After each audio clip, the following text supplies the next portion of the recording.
Buenas noches. Otra vez se enciende en sus domicilios el fanal de El Faro de Alejandría. La primera hora de este episodio de hoy va a estar íntegramente ocupada sin K, por este caballero, por este anciano, dicho sea en el más noble y grecolatino sentido de la palabra, por este señor, por este senior, adjetivos todos ellos ganados a pulso por Enrique Miret Magdalena a lo largo de 89 años, se dice pronto, de vida vivida a fondo, de vida serena y a la vez arriesgada, de vida, se supone, intachable. Hola Enrique, buenas noches. Gracias por hacernos un hueco en el trajín de tus trabajos y de tus días. Da pie a esta conversación tu último libro, Cómo ser mayor sin hacerse viejo.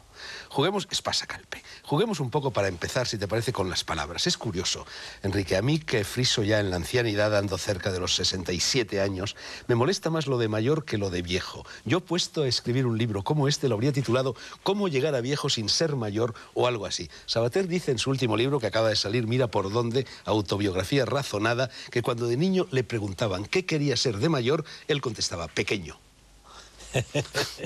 Hombre, bueno, yo he utilizado esa palabra porque es frecuente hoy en día y sobre todo yo di una serie de conferencias para la Fundación de la Caixa, la Fundación Social de la Caixa, de la cual viene este libro, porque esas conferencias que las di por toda España, pues me han servido como base, como resumen, de escribir luego este libro.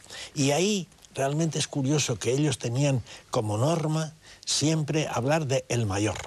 Siempre del mayor. Bueno, pero eso en nombre de la corrección política, ¿no? Porque bueno, ya no sí, se le puede llamar viejo al viejo. Tú defiendes la expresión tercera edad.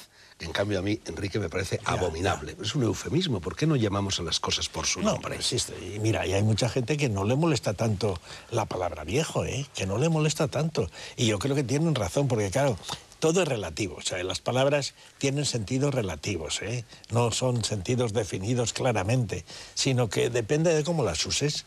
Entonces, yo he usado esa porque verdaderamente es una cosa frecuente hablar del envejecimiento en el sentido negativo de la palabra. Ahora, yo, por ejemplo, me siento viejo en el sentido físico y, sin embargo, pues no estoy envejecido. Y no estoy envejecido porque he llevado un género de vida desde hace ya muchos años que me ha llevado justamente a esta situación. Por eso escribo yo este libro.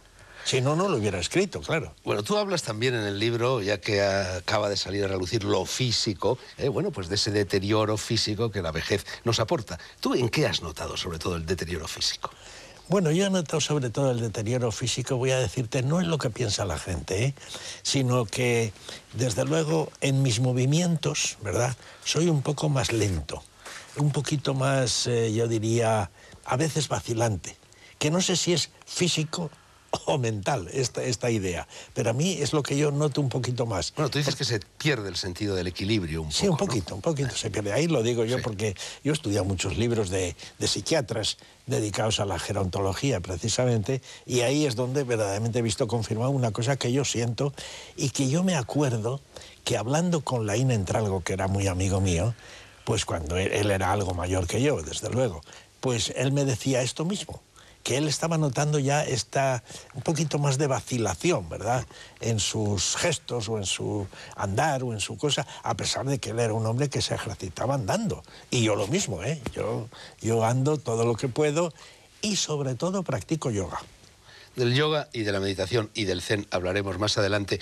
Yo, Enrique, lo de mayores y viejos, esa dicotomía, te lo decía, es casi una declaración de principios. Yo recuerdo cuando de niño, y de no tan niño, leía, por ejemplo, los libros de Guillermo. Bueno, pues a Guillermo Brown, siempre le producían horror los mayores. Y yo también, ese desdén que había, otro mundo, ¿no? Entonces, yo creo que defender la expresión, defenderse frente a los mayores es adoptar en el mundo una actitud de rebelión, una actitud traviesa, una actitud despierta. Yo, por ejemplo, cuando daba clases en la universidad, yo estaba en la tarima y los alumnos estaban en sus pupitres, pero yo me sentía mucho más cerca de los pupitres que de la tarima.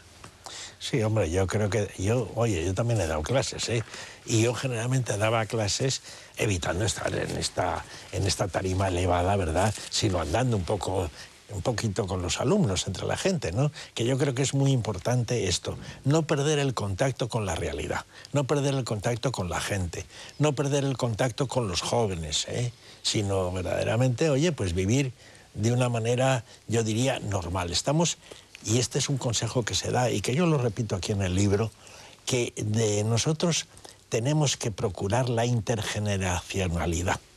¿Por qué?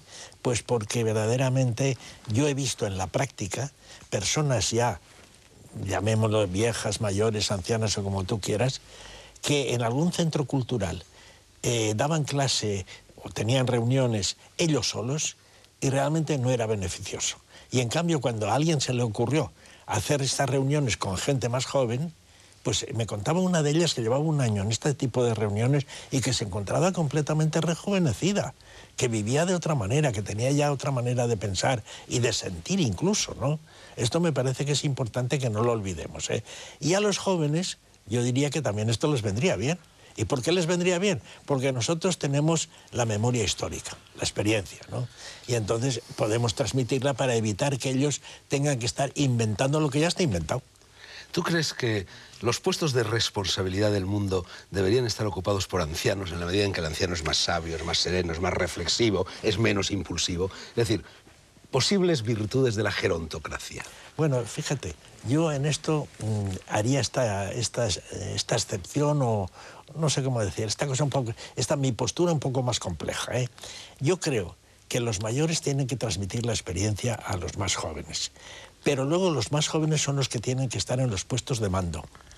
O sea que los mayores son los seniors, tú lo has dicho al principio, ¿no? Y por lo tanto son los que dan el consejo, los que dan la experiencia, los que ayudan realmente a que se gobierne bien. Pero a mí me parece que el gobierno, ¿por qué no? Puede ser gente más joven, siempre y cuando esta gente más joven tenga estos equipos de personas asesoras que serían los mayores con su experiencia. Bueno, en definitiva lo que estás diciendo ahora es un poco lo que era el mundo antiguo, el mundo helénico. Había un consejo de ancianos, había un ágora, pero eso ha desaparecido.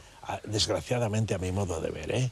Porque fíjate que aquí estamos siempre con esta historia de jóvenes contra mayores, mayores contra jóvenes, y al final no nos entendemos y perdemos mucho tiempo, perdemos mucho tiempo. Y esto es lo que más me molesta a mí, que es que perdemos mucho tiempo. Yo por eso siempre he estado en contacto, he tenido la suerte esa, ¿verdad? Siempre he estado en contacto con gente joven.